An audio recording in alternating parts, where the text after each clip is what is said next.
aujourd'hui dans On ne vous demande pas d'y croire, nous allons nous intéresser aux pierres et surtout à leur pouvoir. Martine, bonjour. Bonjour. Et merci d'avoir accepté mon invitation. Merci à vous.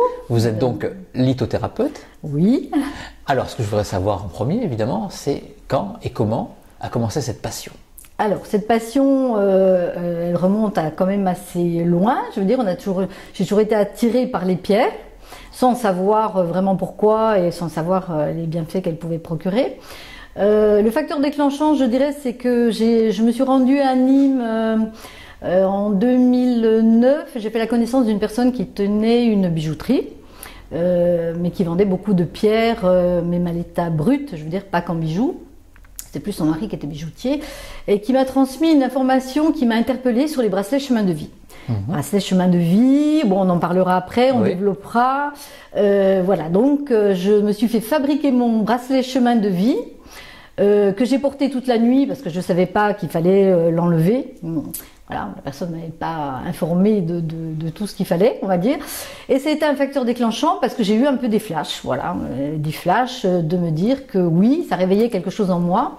Bon, on a tous des souvenirs par rapport aux pierres, puisque au commencement était la pierre, donc c'est vraiment le départ de l'univers, enfin de la Terre, on va dire.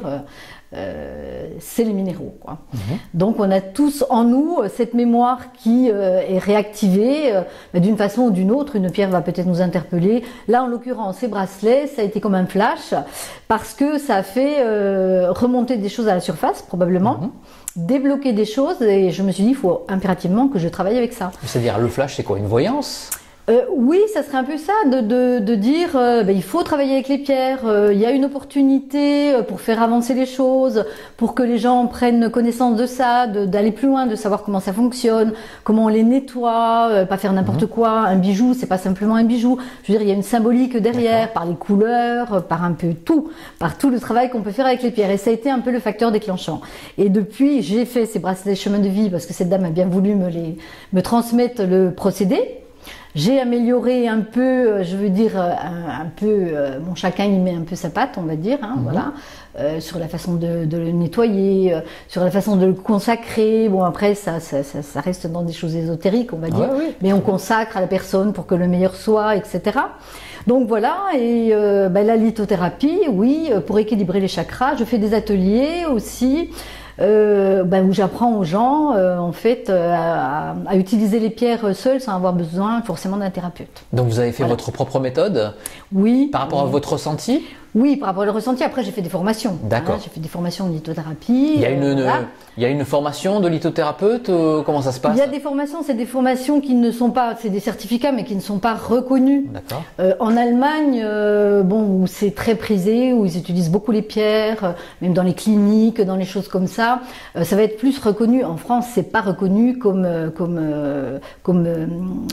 thérapie. D'accord. Voilà. Donc, il y a un certificat, il n'y a pas un diplôme, il n'y a pas un diplôme d'État.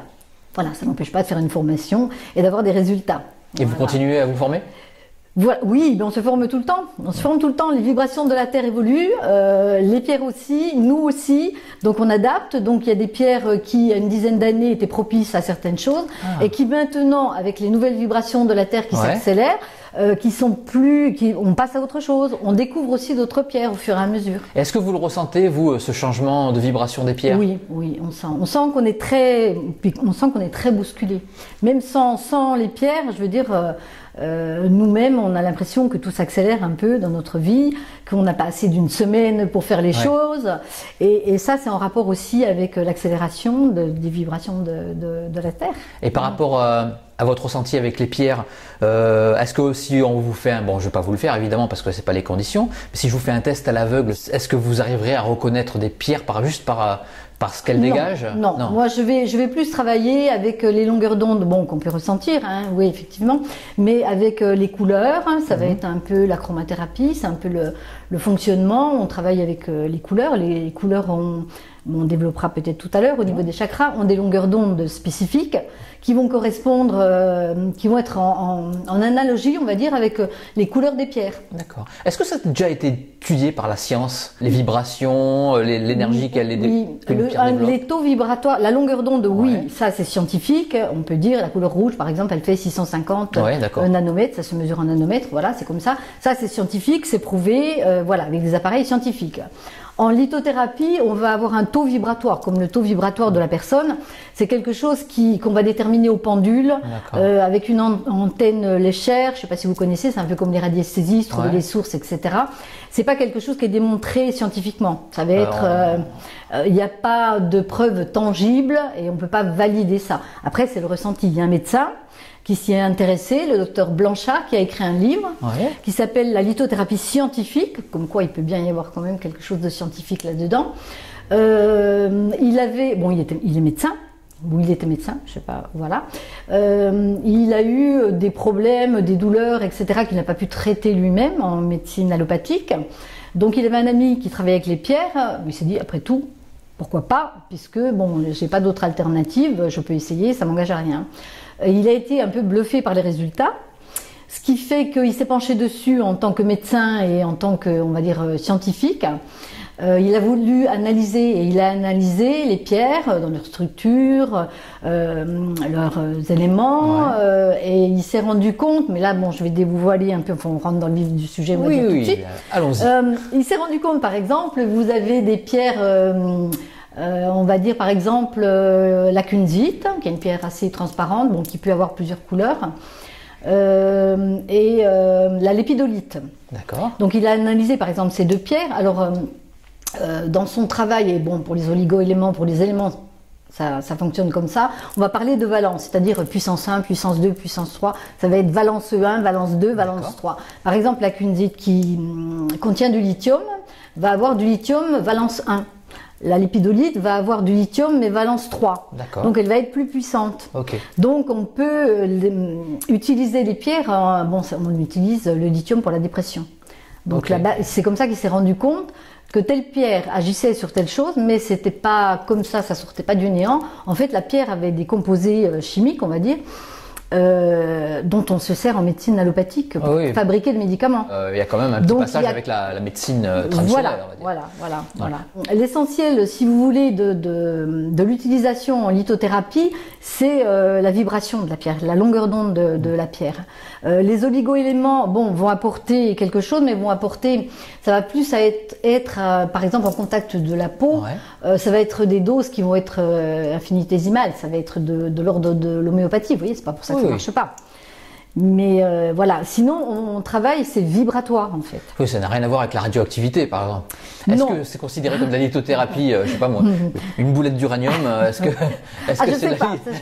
Oui, bon, oui, ça fait partie du élément, l'uranium. Oui. On a des pierres, il y a des pierres comme la shungite par exemple qui vont comprendre tous les éléments de la table de Mendeleïev. Je sais pas si ça vous parle. Moi, en physique, chimie, oui, j'ai dû faire ça effectivement à l'école. Bon, ça répertorie tous les éléments qui sont classés. Donc, je ne sais plus combien il y en a, mais bon, il y a tous les éléments. Il y a une pierre en particulier qui comprendrait tous ces éléments. C'est quand même fabuleux, quoi. Voilà. On détaillera après de quelle pierre il s'agit. On va commencer maintenant. On va détailler tout ça. Voilà. Ce que je vous disais tout à l'heure justement, c'est que c'est la longueur d'onde, on va dire, de la pierre, des éléments de la pierre, pour être plus précise, des éléments de la pierre qui vont rentrer en contact avec les éléments de la cellule. Ça pourrait être assez scientifique comme explication. C'est carrément scientifique. Parce que voilà, en fait, c'est élément avec élément. C'est ça qui fait. C'est-à-dire c'est la vibration qui est la même avec la cellule, c'est ça? Eh ben, c'est pas qu'elle va être la même. Si par exemple la cellule a des informations, des mauvaises informations entre guillemets, donc qui va souffrir parce que ça soit au niveau psychique, au niveau physique, la pierre va, elle, on va dire qu'elle possède la norme et que la cellule, si elle était en pleine santé, elle connaît la norme de santé, ce que c'est. Et en fait, par analogie vibratoire, ça s'appelle vraiment l'analogie vibratoire, ça va se caler. C'est-à-dire que la pierre va remettre, c'est comme si elle allait remettre à la bonne fréquence. Je ne sais pas si le mot fréquence va être adapté, mais oui, je pense, la cellule. Ah, ok. Heureusement que c'est pas l'inverse, que la cellule oui, détruit la pierre. oui, La pierre est plus forte que la cellule, quoi. Je pense qu'elle est, on ne va pas dire qu'elle est plus intelligente, mais les pierres ont une intelligence, voilà. Elle ne varie pas. Voilà. Voilà. Alors les pierres, après, bon, bien sûr, il y a tout.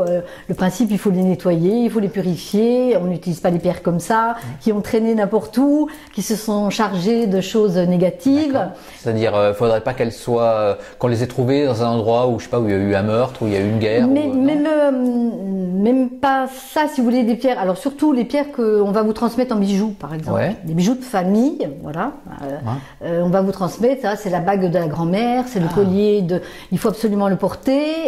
Oui, mais il faut absolument le nettoyer parce que les vibrations de la personne se sont emmagasinées dans les pierres. Ok. Les pierres, si on ne les nettoie pas, si on ne les purifie pas, elles gardent tout ça. À saturation, ben, elles vont vous retransmettre sur vous ces énergies négatives, polluées, qu'elles ont emmagasinées. Alors comment on les nettoie, ces pierres? Alors on nettoie, il y a plusieurs principes pour nettoyer les pierres. On peut nettoyer sous l'eau courante du robinet, l'eau courante, hein, Bon, beaucoup de livres disent qu'il faut les faire tremper dans de l'eau, ça ne sert pas à grand chose de les faire tremper. On disait avant, c'est ce que je vous dis, comme la Terre évolue avec les vibrations et tout, avant on disait qu'il faut les mettre dans du sel, ouais, j'avais entendu ça. Parce que le sel purifie tout. Mais on s'aperçoit maintenant que le sel va attaquer la structure chimique de la pierre et va finir même par changer les propriétés de la pierre. Et avant, c'était pas le cas? Avant, on n'allait peut-être pas dans des analyses aussi poussées. Et puis bon, il y a des gens qui reçoivent par channeling des informations aussi, qui sont après démontrées, alors on va pas dire scientifiquement, mais on va dire avec des pendules, pour savoir si oui ou non, effectivement. Et on s'aperçoit, oui, scientifiquement, que des pierres qui sont restées dans du sel, alors pas toutes, il y en a qui vont être assez dures, on va dire, pour ne pas être attaquées, et il y en a d'autres qui vont plus servir à rien, parce qu'elles vont être mortes, on va dire, par rapport au sel qui va les attaquer. Ok, voilà. D'accord. Donc on purifie, alors on va dire sous l'eau courante du robinet, on y met une intention. Ah, ok. C'est-à-dire que l'intention, c'est vibratoire aussi, on peut y mettre le verbe, mais le verbe c'est aussi une vibration. Donc on peut dire, on demande toujours, quand on utilise une pierre, on lui demande toujours dans quel but on l'utilise déjà. Quand on la nettoie, on demande que tout ce qui est, alors on fait simple, on va dire, tout ce qui est négatif soit transmuté par l'eau. Alors on parle de transmutation parce qu'il n'y a pas de raison que l'eau elle se charge de choses négatives. On est dans la chimie là. Donc on est aussi le côté ésotérique, voilà. On demande que ça soit transmuté. Transmuté, c'est vraiment du mauvais pour du bon, quoi. Voilà. Hein, on se décharge pas de choses négatives comme ça dans l'eau parce que bon, voilà, il n'y a pas de raison. Alors elle veut bien faire le travail, mais il faut qu'il y ait une transmutation pour qu'elle y trouve son compte elle aussi. Donc on a ce principe-là. On a le principe quand on achète une pierre au départ ou même un bijou, on devrait le mettre dans de l'argile verte. Alors c'est quoi ça? Alors de l'argile verte, c'est de l'argile en poudre qu'on trouve en pharmacie, qu'on trouve dans les diététiques. On se fait des cataplasmes, vous savez, sur la peau, sur le visage, l'argile quoi. En poudre parce qu'elle a des propriétés vraiment qui sont assainissantes à tous les niveaux, au niveau vibratoire, au niveau chimique on va dire. Après, on jette l'argile, on ne peut pas s'en servir pour autre chose parce que justement, il a pris ce qui était négatif de la pierre. La première utilisation, ça serait ça. Quand une pierre est fatiguée parce qu'on l'a utilisée, et qu'elle commence à être un peu fade, par exemple une malachite, elle va devenir un peu terne. C'est un beau vert brillant qui va devenir un peu terne. On peut la mettre aussi dans l'argile pour la recharger. Si l'argile ne fait rien, c'est que la pierre, il faut la remettre en terre. Ah, ok. Pas la jeter dans une poubelle, mais la remettre d'où elle vient en fait. Donc on l'enterre dans le jardin, voilà. Donc on purifie avec l'eau du robinet. On purifie alors sur des plaques d'améthyste. C'est pour moi ce qui reste le plus simple. Plaque d'améthyste, plate. C'est ça la plaque d'améthyste. Voilà. Donc on va la montrer à la caméra. Voilà. Voilà la belle plaque d'améthyste. Voilà. C'est très beau, hein. Oui, elle est très jolie. Alors, elle n'est pas très épaisse. Bon, c'est volontaire parce que quand on va mettre des bijoux dessus, c'est plus facile. Une pierre qui soit... Ça sert à charger, en fait, à recharger les pierres, elle va servir à nettoyer, à purifier les pierres et à recharger. D'accord. Donc, elle va avoir les deux effets. C'est ce qui est intéressant. Par exemple, vous avez des bijoux ou des pierres, vous posez, par exemple pour les bijoux, vous posez le soir quand vous enlevez les bijoux et au lendemain matin, vous reprenez. Il suffit de 2 heures sur une plaque d'améthyste pour qu'ils soient purifiés et rechargés. L'améthyste se recharge aussi, elle a besoin elle aussi de se nettoyer et de se purifier. Donc à la pleine lune, On sort les améthystes, on sort d'autres pierres aussi, bien évidemment, mais on sort l'améthyste qui a servi à nettoyer tous les bijoux, toutes les pierres, voilà. Donc on la sort alors à la pleine lune ou le jour avant ou le jour après. L'influence de la lune est assez puissante, on va dire, pour qu'il y ait des effets avant, après. Voilà, on se rend bien compte, des fois en pleine lune, où les gens sont énervés, survoltés. Oui, bien sûr. C'est que les effets ne sont pas que le jour, mais bien dans la semaine. Voilà, on dort pas. Voilà, les enfants sont un peu surexcités. Pas que les enfants d'ailleurs. Voilà. Donc on va la laisser, on la laisse la nuit, on sort la pierre, on la laisse la nuit. On n'est pas obligé d'avoir un contact direct, ne serait-ce que dans la nuit, il faut pas forcément la lumière de la lune soit sur la pierre. Le fait de la sortir, elle va bénéficier de ces énergies. Et après le matin, on la laisse se recharger. Le rechargement, c'est pas la lune qui fait le rechargement. La lune, elle va purifier, mais elle ne va pas recharger. Donc au lendemain matin, il faut la laisser. Alors je dis le matin parce que l'améthyste, si on la laisse trop au soleil, elle va se décolorer. C'est une belle pierre violette. Si elle devient un peu grise, c'est pas bien. Elle perd pas ses propriétés, mais bon, elle va perdre de sa couleur et c'est dommage. Voilà. Oui, elle est très très belle. Voilà. On nettoie aussi. Ça, c'est pour l'emploi le plus simple. Il y a des gens qui font le Reiki avec les signes pour nettoyer. Bon, le Reiki, les bols tibétains.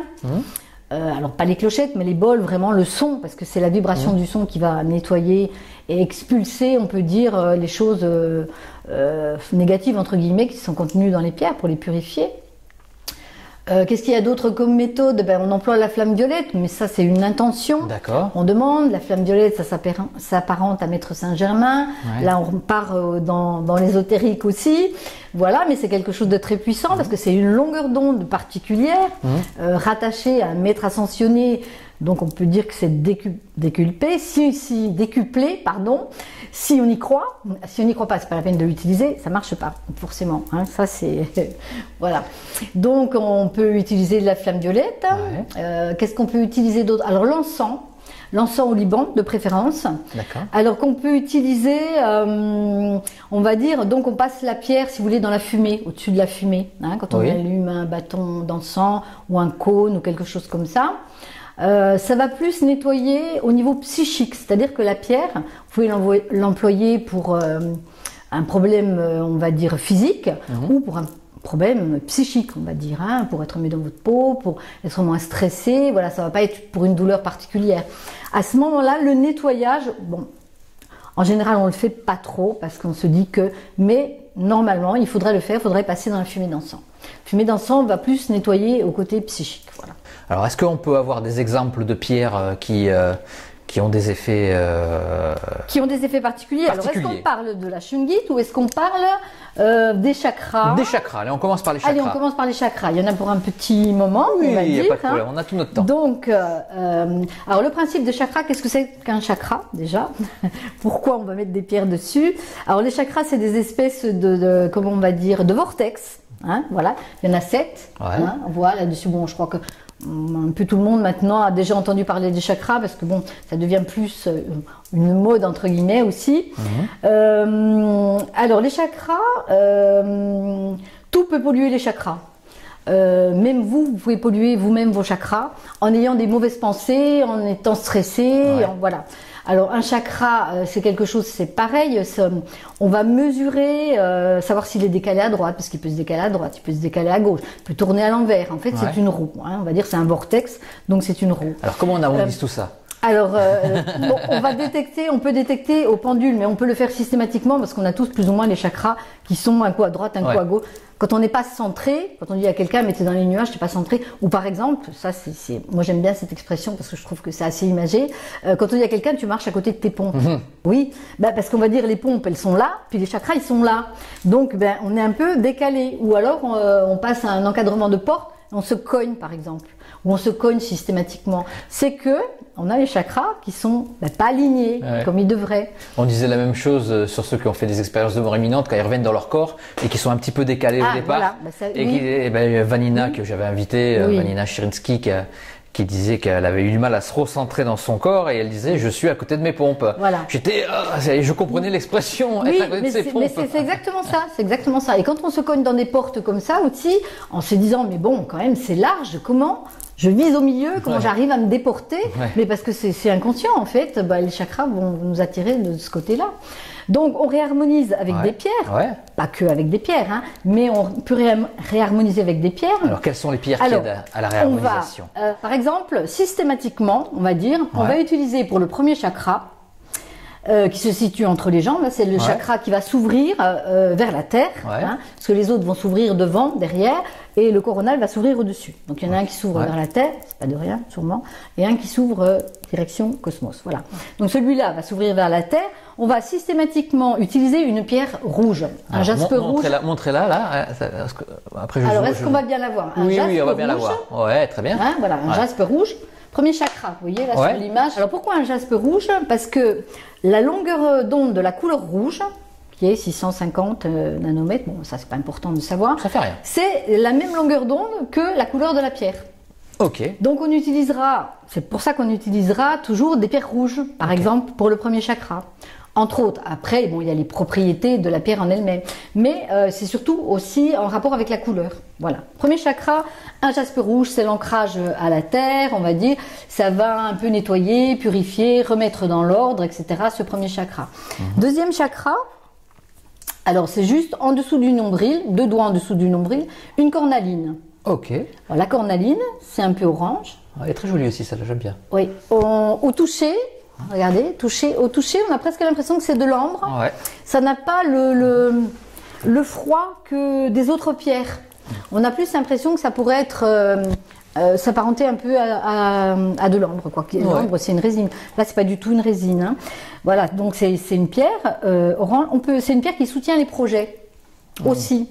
Donc on l'utilise sur ce chakra, donc on va la mettre comme ça. Quand je dis qu'on peut l'utiliser aussi pour les projets, on peut écrire son projet, mettre une cornaline sur le projet qu'on a écrit, la laisser, demander, y mettre l'intention, qu'elle nous aide, hein, pas qu'elle réalise à notre place, mais qu'elle nous aide à réaliser le projet. Et on peut se connecter dans la journée à la cornaline, c'est-à-dire penser à la pierre. Et ça fera effet boule de neige, on pensera à concrétiser le projet. Ok. Donc ça existe aussi, pas que les chakras. Donc pour la cornaline. Après, on va utiliser plexus solaire, souvent là où ça fait mal, hein, quand on appuie. Voilà. Alors j'ai pris plusieurs pierres pour dire qu'on ne se limite pas à une pierre. Pour le plexus solaire, il y a plusieurs pierres. Plexus solaire, mais pour les autres aussi. Mais c'est les couleurs en fait. Alors solaire, ça fait penser soleil. Jaune. Donc ça va être jaune ou ça va être doré. Alors jaune, c'est la citrine. Alors je ne sais pas si on peut le montrer. Montrer là. La citrine. Un peu plus haut. Voilà. Voilà, très bien. La citrine. Donc on peut utiliser traditionnellement, on utilise une citrine. Une pyrite. Elle est belle celle aussi. C'est que doré. Voilà. Une calcite orange. Non, pas la calcite orange. La calcite orange, non. C'est une calcite miel. Donc la calcite orange est plus orange que ça. On pourrait mettre celle-ci. Et moi, ça c'est une pierre que j'affectionne particulièrement. C'est une bronzite. Ah, je crois que j'en ai une. C'est vrai? Oui, elle n'est pas très connue, hein, la bronzite, hein, quand même. Hein. Et c'est une pierre anti-stress. Ah, voilà. C'est ce qu'on m'a dit. En fait, on me l'a offert parce que j'étais stressée. Ah, on va peut-être acheter chez moi alors. Voilà, c'est une pierre, si elle est un peu plate, on peut la mettre... Ah non, c'est un caillou moi. Oui, ah d'accord, on peut la positionner au niveau du plexus et mettre un sparadrap, par exemple. Pour dormir, c'est pas pratique quand même. Oh, si la pierre est plate, c'est... Voilà, je voulais en venir aussi que les pierres, on peut les mettre comme ça sur les chakras la nuit, avant de s'endormir. Et les pierres, elles vont tomber toutes seules. Bon, on les retrouve dans le lit. Bon, après, c'est sûr que on peut se faire mal avec les pierres. Hein. Des pierres plus ou moins plates. Donc, pour dire qu'on peut utiliser plusieurs pierres, en fait, c'était le but. Hein. Alors après, on peut utiliser au niveau du chakra du cœur un quartz rose ou une aventurine ou les deux en même temps. Alors le quartz rose, ça m'intéresse et puis ça doit intéresser pas mal de gens. Est-ce que c'est une pierre magique pour trouver l'âme sœur? Voilà, alors, il y a un monsieur qui m'a dit je voudrais vous acheter une pierre pour trouver l'amour. Bon, voilà. C'est vrai que ça fonctionne pas forcément comme ça. Voilà, hein, il faut être en disposition du recevoir et du donner, trouver pour aller prendre, mais pas pouvoir donner. Je sais pas si vous voyez ce que je veux dire. Voilà, c'est un autre travail aussi, hein, de trouver l'âme sœur. Bon, ça se fait pas qu'avec un quartz rose. Le quartz rose, c'est le cœur, et c'est le cœur, c'est la douceur. C'est une pierre très douce en vibration qu'on peut faire porter aux enfants ou qu'on peut laisser dans la chambre. Un gros quartz rose dans une pièce, par exemple, va réharmoniser la pièce avec en douceur. Voilà. Okay. Hein, si c'est un peu stressé, ça va apaiser. Il n'y a pas que le quartz rose, mais le quartz rose, c'est vraiment pour ça, c'est pour apaiser. Donc voilà. Si on utilise le quartz rose au niveau du cœur, oui. Ça va être pour travailler sur le côté, on peut dire, des conflits ou bon, quelque chose comme ça, en lien avec la mère. D'accord. Si c'est en lien avec le père, on va plutôt travailler, si on se dit, bon, moi je m'entends pas avec mon père, voilà, ben, on va plutôt travailler avec une aventurine. Voilà, une pierre verte. Voilà. Très très belle. Des pierres qu'on utilise aussi pour l'eczéma, pour des choses comme ça. Parce que c'est des pierres aussi qui apaisent. Quand on a de l'eczéma, souvent c'est parce qu'on est stressé, parce qu'il y a des choses qui débordent comme ça. Et c'est la peau qui va, en premier lieu, en pâtir, on va dire. Voilà, puis c'est des émonctoires, donc c'est bien aussi que ça sorte, parce que ça reste pas à l'intérieur. Oui, exactement. Donc voilà, ça c'est, voilà, à ce niveau-là. Après, on va avoir une pierre, voilà. Ah, le bleu. J'adore les pierres bleues. C'est ce bleu-là pour le chakra de la gorge. Hein, voilà. Ça, c'est une calcite bleue. Ouais. Et ça, c'est une agate blue lace. Blue lace parce que là, c'est lacé comme ça. C'est très joli comme, comme pierre, en bijou aussi. Voilà. C'est deux bleus différents, mais on ne va pas utiliser un bleu foncé. Ça, c'est la pierre du chakra de la gorge. Chakra de la gorge, ben, si on a un chakra de la gorge qui est bloqué... C'est-à-dire quelque chose qu'on ne peut pas dire ou quelque chose qu'on garde pour soi, c'est ça? C'est exactement ça. D'accord. C'est exactement ça. Donc ça va permettre de délier et on va pouvoir dire les choses. On s'en sert aussi pour, par exemple, quand on va passer un oral. Hein, voilà. On peut la garder dans la poche, on n'est pas obligé et on ne va pas se la mettre là, mais on la garde dans la poche. La vibration de la pierre est suffisamment puissante, on va dire, pour faire l'effet. Bon, bien sûr, on lui aura dit avant, je te prends avec moi pour que tu m'aides à parler librement. À chaque fois, il faut y mettre une intention quand même. À chaque fois, il faut y mettre une intention parce que sinon la pierre, elle ne sait pas. Est-ce que vous les considérez comme vivantes, les pierres? Elles vibrent, nous aussi, donc elles sont vivantes. D'accord. Après, c'est le vivant à un autre niveau. Parler d'intelligence, oui, forcément, elles ont une intelligence qui n'est pas la nôtre, à supposer que on soit intelligent, je ne sais pas. Pour les pierres, peut-être qu'on ne l'est pas. Ouais, exactement. Peut-être que pour les pierres, peut-être qu'elles se disent, mais ils sont vraiment attardés. Hein, voilà. Donc on peut utiliser, mais c'est toujours un bleu clair. Hein, voilà. C'est toujours voilà. Ça va être en rapport avec le chakra de la gorge. Puisqu'il faut savoir, quand les chakras sont déréglés, déjà un chakra déréglé va dérégler les autres chakras. Hein, ça va faire un peu, voilà, ça va dérégler aussi les autres chakras. Et tous les organes avoisinants. Ouais. Donc quand on a des problèmes, des non-dits, des choses comme ça, des choses qu'on n'arrive pas à extérioriser, à dire, à exprimer, on peut avoir des problèmes de thyroïde. Ouais, d'accord. Parce que ça va être aussi en lien. Okay. Donc, ça peut dénouer pas mal de choses. Est-ce qu'on peut avoir toutes les pierres dans nos poches? La totale pour tous les chakras. Est-ce que ça va pas, l'une ne va pas annihiler l'autre? Oui, normalement on dit à 100% de leur potentiel. Quand on nettoie les pierres, on dit qu'il faudrait mieux qu'elles ne se touchent pas. Ah, ok. Alors, bon là, on parle pas de nettoyage, mais toutes les unes sur les autres, je pense qu'il vaut mieux séparer. Avoir une dans une poche, l'autre dans l'autre poche. Enfin, on peut tous les avoir sur soi quand même. On peut, le principe, il y a des gens qui disent que par exemple pour les bracelets chemin de vie, c'est des pierres différentes. Est-ce qu'on peut les porter avec d'autres bracelets? Oui.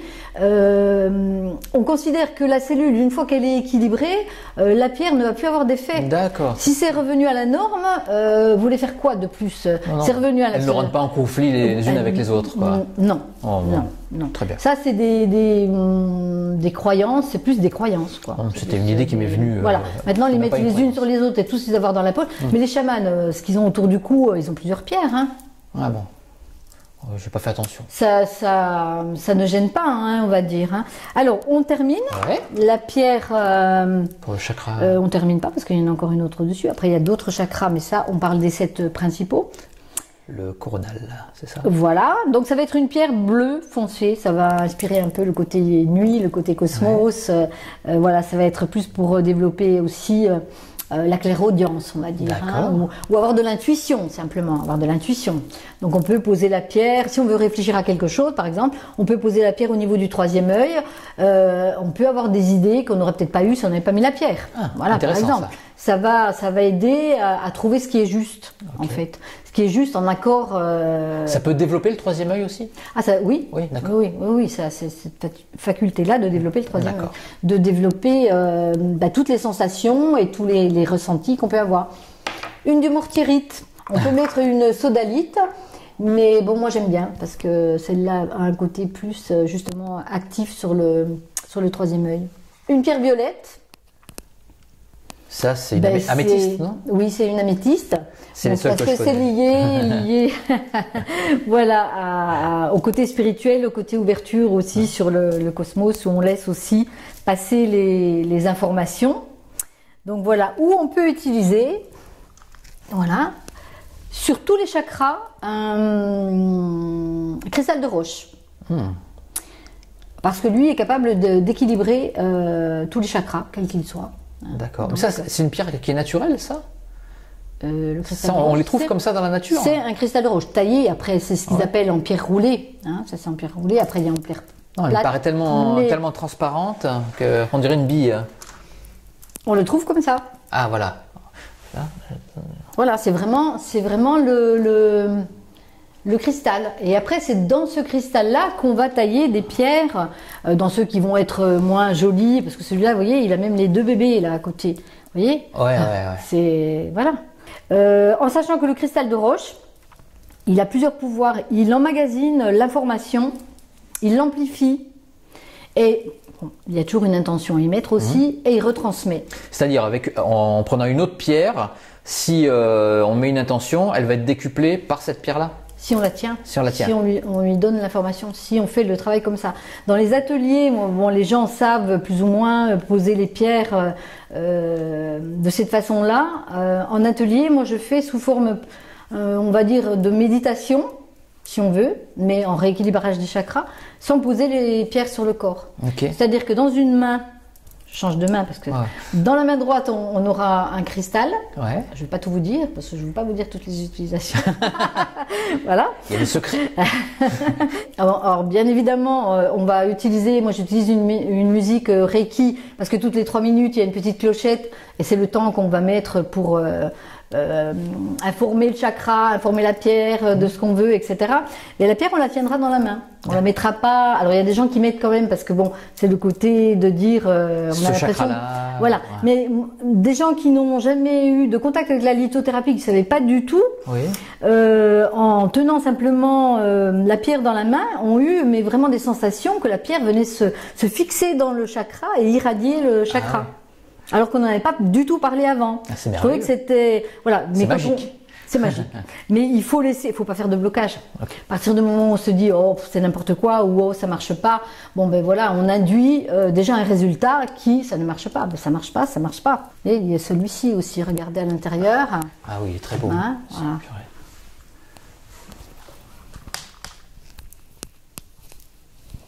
Alors on installe toujours les pierres. En commençant par le bas. Voilà. Et quand on les installe en sens inverse. On a toujours une pierre d'ancrage. Ben, celle-là, elle va être grosse. Je crois que j'en avais ramené une plus petite. Bon, c'est pas grave. Ça va être une pierre noire ou une pierre marron. Qu'est-ce qu'on en fait de celle-là? Alors, on va la mettre, par exemple, entre les pieds, éventuellement entre les genoux. Oui, si vous êtes allongé sur le sol pour faire ça. Voilà. Si on le fait plus ou moins sous forme de méditation, on va être assise, on va mettre au niveau des genoux, par exemple. Voilà, parce qu'on a un chakra aussi qu'on ne voit pas, mais qui est donc on met à ce niveau-là. C'est pour l'ancrage à la terre, pour pas partir. Bon, il y a des gens qui vont peut-être partir dans des délires, vous voyez, parce qu'ils vont laisser. Puis après, ils vont avoir du mal de revenir dans leur corps, peu, bon, sans que ça soit à ce niveau-là. Donc c'est une pierre d'ancrage, c'est une pierre noire ou une pierre marron éventuellement, mais souvent des pierres noires, parce que on dit que c'est les gardiens de la terre. D'accord. Les pierres noires. Donc voilà. Vous voyez, ça c'est une tourmaline, ça fait des espèces de strates. Vous voyez, par rapport à une shungite qui est beaucoup plus lisse, elle n'aura pas cet aspect-là. C'est pas les mêmes pierres, c'est pas les mêmes propriétés. La tourmaline, bon, elle va détourner tout ce qui est électromagnétique aussi, les mauvaises ondes aussi. Elle va les renvoyer à la terre, elle va les renvoyer à la terre, donc elle les garde pas, les renvoie à la terre. La shungite, ça va être encore une action différente. Mais toujours des pierres d'ancrage. Toujours des pierres d'ancrage. On peut mettre, si on a des shungite, on peut mettre une shungite. Voilà. D'accord. Ça va être une pierre d'ancrage. Est-ce qu'il est possible, là c'est pour soigner, pour faire des soins, est-ce qu'il est possible de faire du mal avec des pierres? Ça serait faire de la magie noire avec des pierres ou pas avec des pierres. Hein. Si on repart des poupées qu'on pique avec des aiguilles, oui, ça existe. Hein. Non, mais est-ce que, par exemple, si on donne une mauvaise attention, je sais pas, une tourmaline ou une améthyste, elle pourrait avoir des... que la pierre, elle a quand même la faculté de savoir qui elle est. D'accord. Et de pas emmagasiner des choses qui vont être néfastes pour elle aussi. Hein, si c'est négatif, non. Sur une pierre, non. Moi, je dirais non. Non. Tant mieux. Mais l'intention, oui. Mais l'intention négative, l'intention suffit d'ailleurs. Le mauvais œil, hein, ici, on est placé pour savoir. Ne serait-ce que de convoiter des choses pour son voisin, ça suffit à mettre l'œil, hein, comme on dit, parce que une énergie négative, c'est une vibration, et puis elle court. Hein. Est-ce qu'on peut enlever l'œil avec les pierres? Avec les pierres? Ouais. Oui, oui, mais avec l'intention, on peut. Non, mais il n'y a pas une pierre spéciale qui enlève l'autre. Alors, il y a des pierres. Alors, on va dire, on parle beaucoup de l'œil de tigre. Toutes les pierres qui s'appellent œil de faucon, œil de tigre rouge ou jaune, peu importe. À partir du moment où il y a, comme dans l'obsidienne aussi, il y a l'œil céleste, c'est des pierres de protection. D'accord. Donc, l'œil protège. En Turquie aussi, hein, il y a le sigle, c'est l'œil, c'est la protection aussi. Donc c'est l'œil qui protège. Hein. L'Isis, Osiris, c'est l'œil qui protège aussi. Donc voilà, c'est pas de rien. L'œil de tigre, alors quelqu'un vous envoie quelque chose de négatif. L'œil de tigre va vous protéger.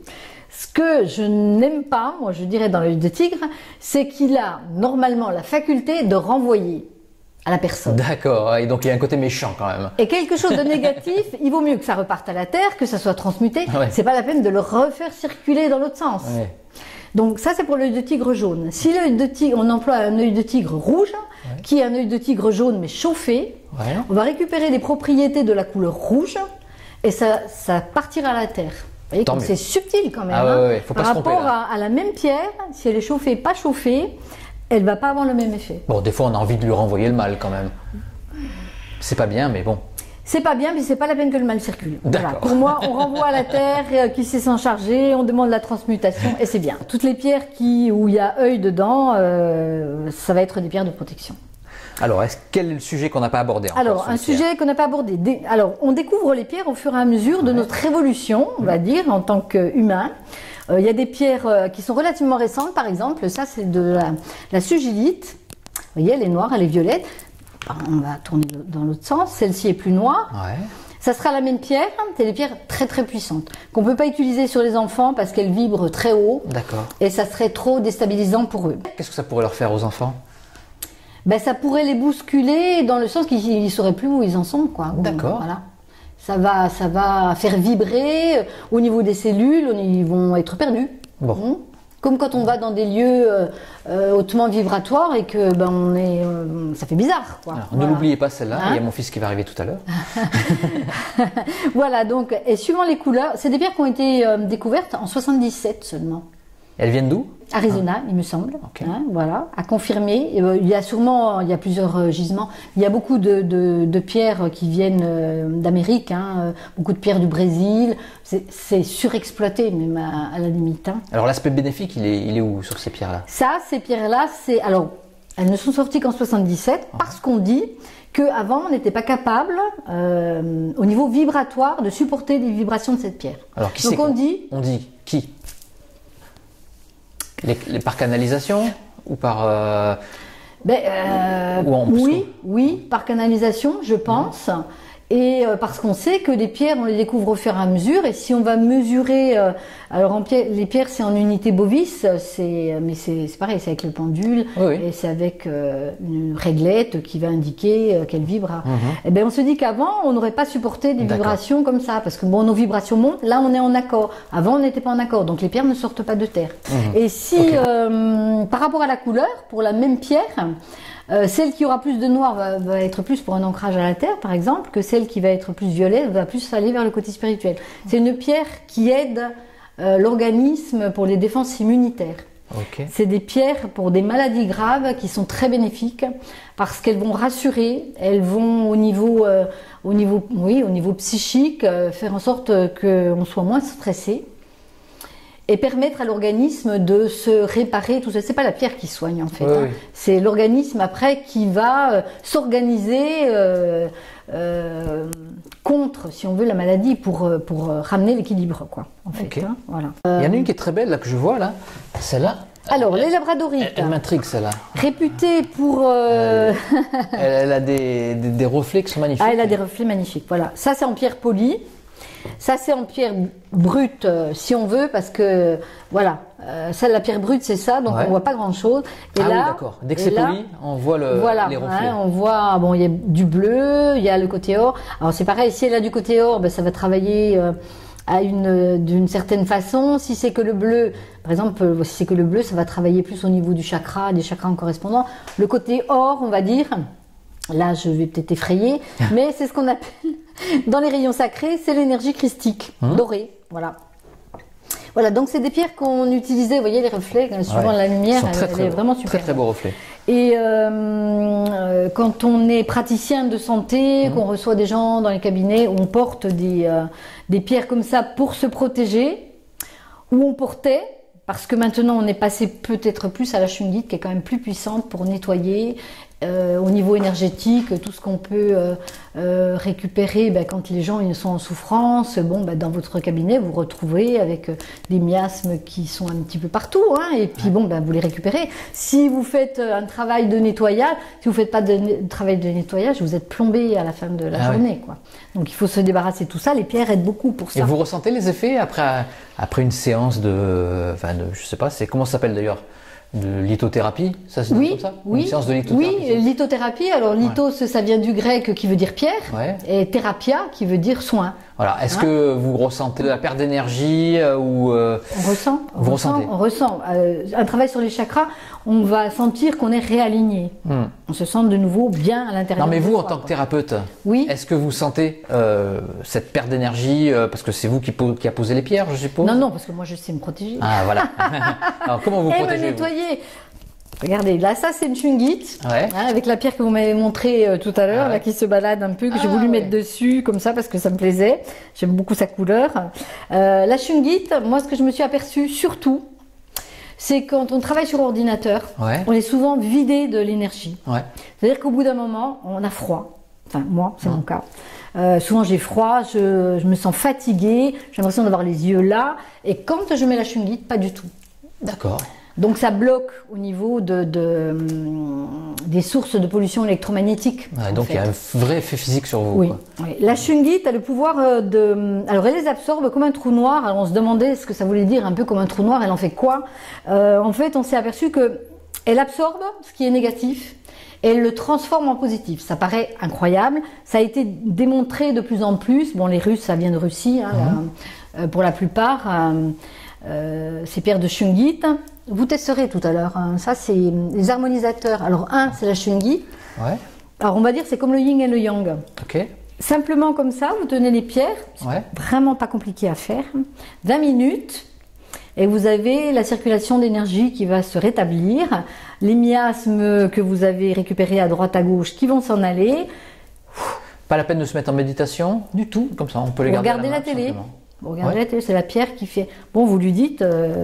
Enfin, ou mentalement, vous vous dites, bon, c'est pour ça que je le Ouais, fais, ouais, hein, bien c'est sûr. pas pour regarder la télé, par exemple. Mais vous regardez la télé et vous faites ça 20 minutes, vous allez vous sentir rechargé, nettoyé. Même si on purifié. regarde un bon film stressant. Bah oui, vous n'aurez peut-être pas le stress du film, ça va être absorbé par les pierres, voilà. D'accord. Une, on voit pas très bien, hein, mais une, elle est plus ou moins grise, et c'est vraiment l'opposé, on va dire, de la shungite. C'est deux pierres qui sont complémentaires, c'est justement elles équilibrent au niveau des polarités, etc. Donc voilà, c'est des pierres importantes à avoir. Je vais les tenir dans la main quand même. Alors, si vous êtes droitier, Ouais. c'est la shungite dans la main gauche. Alors la shungite, c'est la plus foncée. C'est la noire, Alors, oui. donc- Ouais. Ah, Voilà. oui, shungite dans la main gauche, voilà, c'est ça. Donc je suis droitier, c'est Voilà. comme ça. Voilà. Mais comme ça, sur les genoux. Voilà.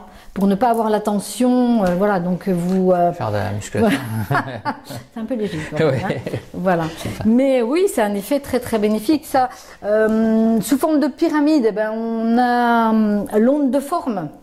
L'onde de forme d'une pyramide, ça va amplifier en fait les propriétés de la pierre. Donc ça protège une pièce de 16 mètres carrés. C'est pas mal quand même. Hein. Ah oui, oui. Donc ça va absorber. On peut boire de l'eau de shungite, c'est-à-dire qu'on peut mettre de la shungite brute dans de l'eau. On va se purifier. Ok. Elle aurait les propriétés d'être une pierre intelligente. C'est ce que disent les chercheurs. Ouais. D'être une pierre intelligente et de transformer, d'annuler, on va dire, ce qui est négatif pour le vivant. C'est comme ça que c'est interprété. Et de positiver, de mettre en avant justement ce qui est positif. C'est un mélange de science et de magie, c'est fascinant. Oui, on peut dire que ça peut être les deux, voilà. Voilà, après, bon, on peut porter des pierres en bijoux, ça va être de la dumortierite, vous voyez, c'est comme la pierre bleue. Donc on va plus la porter, c'est souvent sur quelque chose de coulissant, parce qu'on va la mettre au plus près, on va dire, des chakras qui correspondent. Après, ça, c'est les shungites, parce que c'est... moi, c'est ma pierre de prédilection. Ça, c'est de l'onyx. L'onyx, c'est aussi une pierre très noire qu'on peut mettre aussi en pierre d'ancrage. C'est des pierres qui peuvent aider aussi pour les gens qui ont des migraines. Ouais. Voilà. Après, ben moi, ça, moi, les pierres, c'est le coup de cœur. Hein. C'est pas, voilà. C'est de l'améthyste, mais c'est de l'améthyste du Puy de Dôme. D'accord. J'ai trouvé ça intéressant parce que comme on va toujours chercher des améthystes au Brésil en particulier, je trouvais que c'était intéressant de travailler avec des pierres qui ont une vibration qui est plus proche de nous par rapport au territoire où on vit, on va dire. Je trouvais que ça pouvait être intéressant. Voilà. Et est-ce qu'on a des pierres encore? Il y a la durite orbiculaire qui a été surexploitée et puis que maintenant tout a été fermé parce que voilà, c'est un œil. Orbiculaire, c'est l'œil, donc c'est une pierre de protection. L'œil de Sainte-Lucie. Est-ce que l'œil de Sainte-Lucie, c'est façonné par la mer, hein, donc c'est un coquillage. Elle a le pouvoir qu'on lui donne. Mais tout a le pouvoir qu'on lui donne. Hein, donc là, ça va pas être une pierre puisque c'est l'opercule du coquillage. Bon, après, c'est emblématique par rapport à la mer, par rapport à la ville, voilà. Hein. Mais oui, mais ça forme à l'eau. Oui, mais ça forme un œil, donc forcément ça a une protection. Parce que dans la mémoire collective, dans les égrégores qu'on peut construire, parce qu'on ne fait pas que des égrégores négatifs. Les égrégores, c'est le système d'un, voilà, vous savez, de penser. Plusieurs personnes pensent la même chose, donc ça crée quelque chose vibratoirement dans l'univers. Et à partir du moment où on dit que l'œil de Sainte-Lucie, ça a ce pouvoir de protéger, bah oui, ça a ce pouvoir de protéger. Parce qu'on l'a dit. Et parce que plusieurs personnes pensent en même temps. Voilà. Et c'est pour ça que quand on pense des choses très négatives, on arrive à créer des choses très négatives. Quand on regarde à la télé des choses très négatives et qu'on les colporte, après, on en rajoute une couche, on crée un égrégore encore plus gros. Là, on sort de la lithothérapie. Mais bon, c'est comme ça que ça fonctionne. Ah, écoutez, Martine, j'ai envie de me mettre à fond dans la lithothérapie. Voilà, c'est ce que j'avais envie de dire. En tout cas, c'était super intéressant. Et j'ai appris plein de choses parce que alors vraiment, j'étais vraiment novice en la matière. Et je vais regarder un petit peu toutes les pierres que j'ai, je vais les ressortir. Voilà, les nettoyer, les purifier. Voilà, les mettre à la pleine lune aussi. Et puis, j'espère qu'on se refera un entretien peut-être sur une pierre spécifique. Voilà, on peut faire ça. Merci très beaucoup. volontiers. Merci de m'avoir reçu. Merci.